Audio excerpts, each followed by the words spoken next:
Hey, what's up everybody? This is Alex from Casuals, and today we are going to be playing Diablo 3, and I'm going to be showing you my Barbarian guide for Inferno. So first of all, I would like to say that my Barbarian is currently somewhat geared. He's not like the best geared of Barbarians or whatever, but it's like not so cheap either, depending of how much gold you have. But basically it's important to have a weapon that has at least life on hit. In my case, I had a socket in it, so that's where I get some of my life on hit. I obviously use a storm shield, but it's a pretty crappy one. I need to upgrade this piece as soon as possible. Obviously, when you pick a storm shield, try to get as much chance to block as possible. Mine is currently at 20%. I'm going to try and upgrade to a 30% soon. Obviously, one of the basic stats that is very important is obviously all resistance. So if you can, on most of your piece, try to get resistance to all elements as much as possible. 60 plus if you want to be effective in Inferno is probably what you should be aiming for. Some pieces 70, other 80. Yeah. Also, I like to use Justice Lantern legendary item since it has chance to block on it.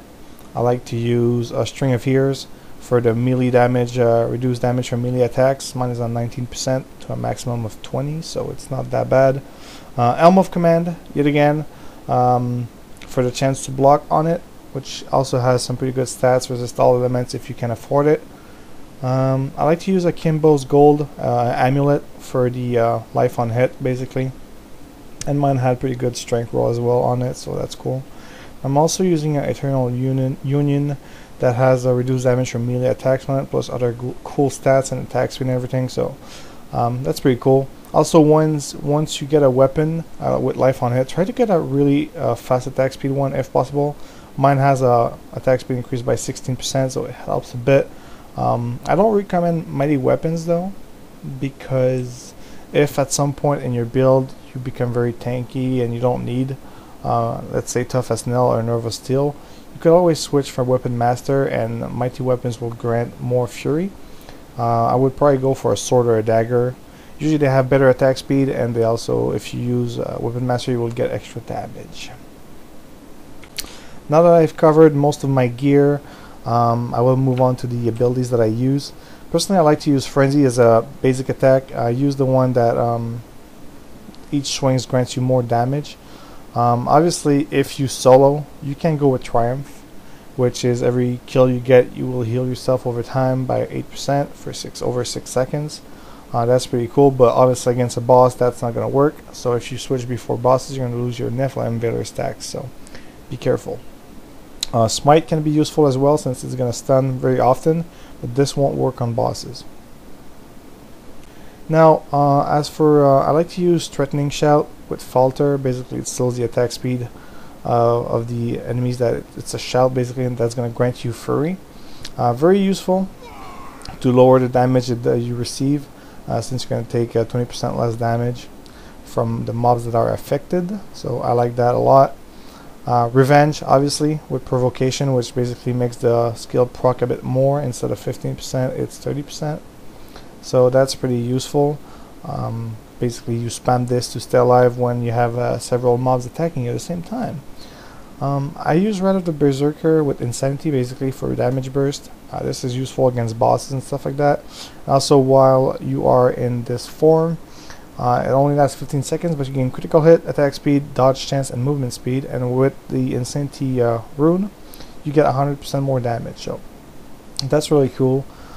Personally, I think I reached like 45,000 damage approximately with it. It's not that high, but it's useful.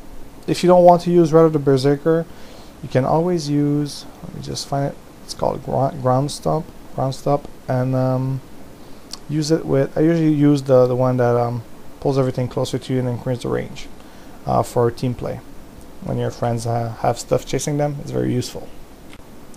Now, I use Ignore Pain as well with Ignorance is Bliss. This is really useful, one of my favorite abilities. Reduce damage, all taken damage by 65% for 5 seconds. It's useful when you want to soak damage, like a fireball coming your way, or a suiciding mob, or just you're going to take a lot of damage in the first few seconds. So you use that, and at the same time you're going to life leech a ton of health, so it's really useful. Great ability, great cooldown. And the last one is Warcry. basically, and with the rune Impunity, which helps your resistance a ton. Without Warcry, my resistance are around 650, 700, whatever. And when I use it, everything's going to go, or most of it is going to go above 1,000. So that really boosts my damage reduction and helps me take some hits. Plus it's AoE and helps your teammate.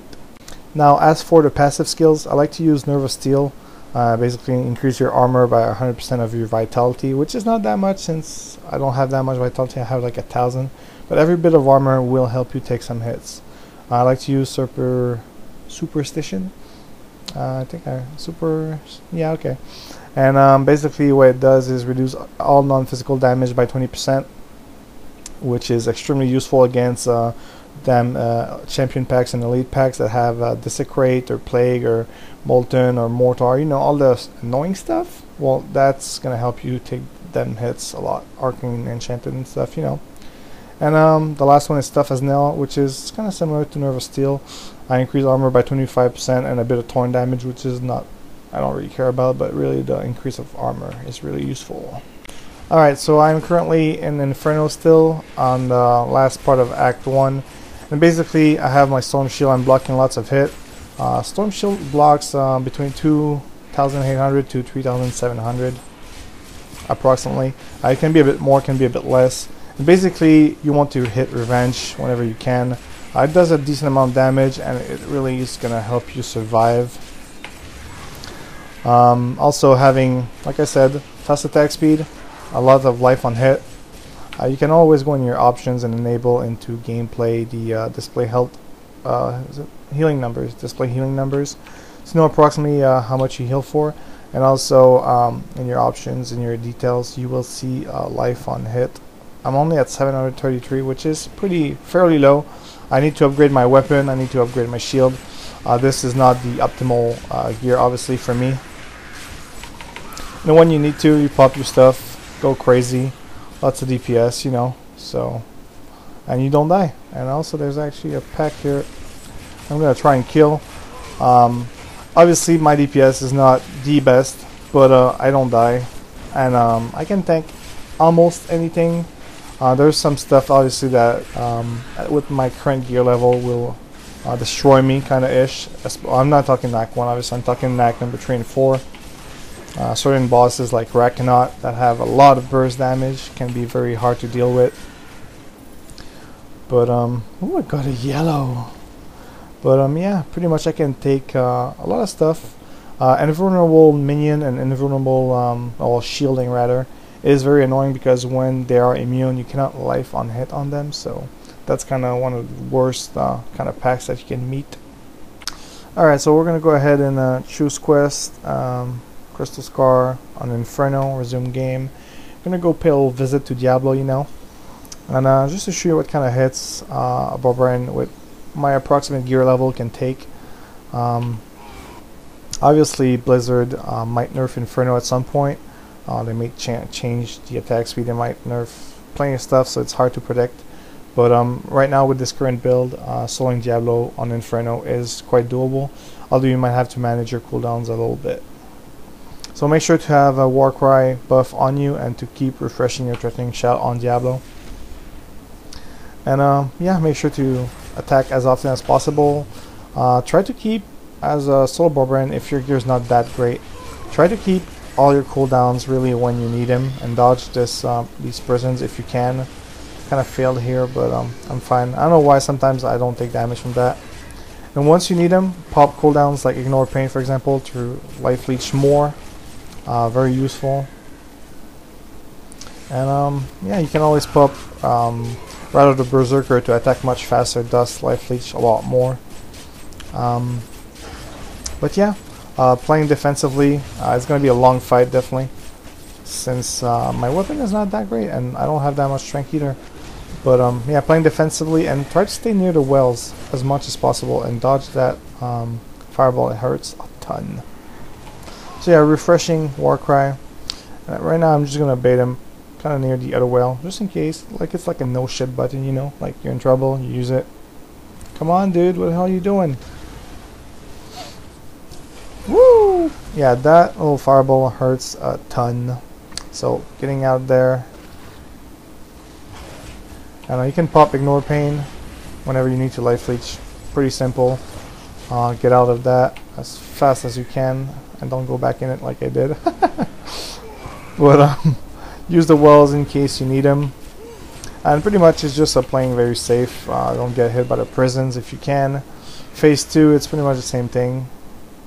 On Phase 2 though, you might want to save your Rat of the Berserker for when your clone is up, because sometimes he can be a bitch. Like, I know he likes to use the 4-second stun abilities on you, so that's kind of annoying. But it's definitely doable. Even if you don't have my gear, it might be a bit longer. It might take a few more tries, but it's doable. And use these wells a lot. In Phase 2, there's no wells, obviously, so be very careful. Play very defensively. Don't rush anything, you know. And that's pretty much it, guys. I mean, I'm not gonna kill Diablo in this video because it's gonna take a long time. But just want to show you that I can take the hits. If you build your barb similar to mine, I'm sure you can take the hits as well. Obviously, Barbarians might be a bit more of a gear check than other classes in terms of survivability, at least. Yeah, it takes a bit of money, you know, but it's definitely doable. So, yeah, I hope this little guide helped you guys. Alright, thanks for watching. This was Alex from Casuals, and if you liked the video, make sure to leave a comment and subscribe. Thank you. No, don't kill me. No! What's happening? Uh-oh, I'm gonna die. I'm gonna die. I'm gonna die! Ah! Maybe not. Okay, bye.